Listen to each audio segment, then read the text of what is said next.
அனைவருக்கும் அன்பு கலந்த வணக்கம்.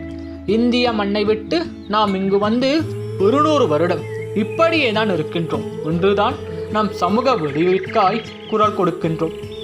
பணத்திற்கும் பகட்டான வாழ்விற்கும் பல நிற கட்சித் தலைவர்களின் பம்மாத்து வார்த்தைகளுக்கும் விலை போகாத ஒரு விடுதலை இயக்கம் நாம். கையேந்தும் சமூகமாய் நம் காலம் கடந்து விட்டது. 10 அடி மண் கூட பாடை வரை சொந்தமில்லாத பாவப்பட்ட சமூகம் நாம். எஜமானர்களின் வீடுகளில் எச்சிலை பொறுக்கும் ஏமாளி கூட்டம் நாம். கணக்கெடுப்பு ஒன்று வந்தால் கல்லூரிகளை விட கள்ளு தவறணைகளே அதிகம். இதுதான் எமது இன்றைய நிலை.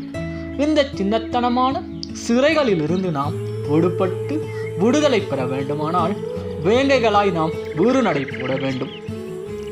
மலைச்சரிவிலே நிற்கும் மரங்களைப் போல் மனச்சரிவிலே நாம் உர கிளைகளாய் உயர வேண்டும். சமட்டிக்கொண்டு நாம் சாரமாரியாக பாறையை அடித்தாலும் கடைசி அடியில்தான் இந்த கல் உடையும். சரமாரியாக அடித்து நாம் சறுக்கி விழுந்தாலும் வேறு கொண்டு நாம் எழுந்து விடுதலை பெற வேண்டும். காந்தியால் இந்திய தேசத்தை கட்டியெழுப்ப முடியுமென்றால் ஆப்பிரிக்கா லிங்கனால் அமெரிக்காவை தலை சிறந்த நாடாக தரணியிலே தலை நிமிர வைக்க முடியுமென்றால் அயராது உழைத்து ஆப்பிரிக்க மக்களுக்கு மண்டேலாவினால் மறுமலர்ச்சி காண முடியுமென்றால் எம்மால் இம்மினத்தை இந்த ஈனர்களின் கையிலிருந்து ஏன் காப்பாற்ற முடியாது? முடியும் சிங்கங்களே, முடியும் தோழர்களே, முடியும் நண்பர்களே, முடிவெடுப்போம். இவற்றையெல்லாம் நாம் உள்ளாது ஒழிக்க வேண்டுமென்றால் கவாத்து கத்திக்கு நாம் கள்ளிப்பால் கொடுக்க வேண்டும். கொழுந்து கூடைக்கு நாம் கொள்ளிப்பழ வைக்க வேண்டும். வழி நெடுங்கிலும் எம்மை வரவேற்கும் மதுபான சாலைகளுக்கெல்லாம் வாய்க்கரிசி போட்டு நாம் வழி அனுப்பி வைக்க வேண்டும். காணி நிலம் வேண்டுமென்ற கவிமணி பாரதியின் கூற்றை தேயிலை செடிக்குள்ளே நாம் தேசிய கீதமாய் பாட வேண்டும்.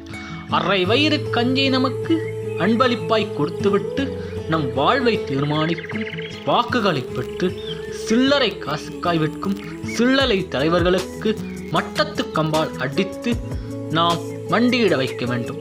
சில்லறை தலைவர்களை மட்டத்து கம்பால் அடித்து நாம் மண்டியிட வைக்க வேண்டும்.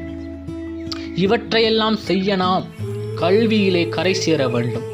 ஓடாத நம் நவலைய புகையிரதத்திலிருந்து ஒவ்வொரு படியிலும் வக்கீல்களும் வைத்தியரும் பட்டதாரிகளும் படைப்படையாய் இறங்க வேண்டும். அதுவரை நண்பர்களே அயராது உழைப்பும் எத்தினமும் எதிலும் எவரிடமும் விளைப்போகாத மண்பற்று கொண்ட மாபெரும் இளைஞர் கூட்டம் நாம். மலைக்காது சளைக்காது வரலாற்று கடமையை நாம் வாழும் வரை செய்வோம். அப்பொழுது நாம் காணும் அழகான மலையகம் உருவாகும். பிரியமுள்ள மண்ணையும் பிரியமுள்ள மக்களையும் பிரியமுள்ள உங்களையும் பிரியமுடன் நேசிக்கும் என்றும் பிரியாமல் இருக்கும் உங்கள் பிரியமுள்ள பிரியன். நன்றி.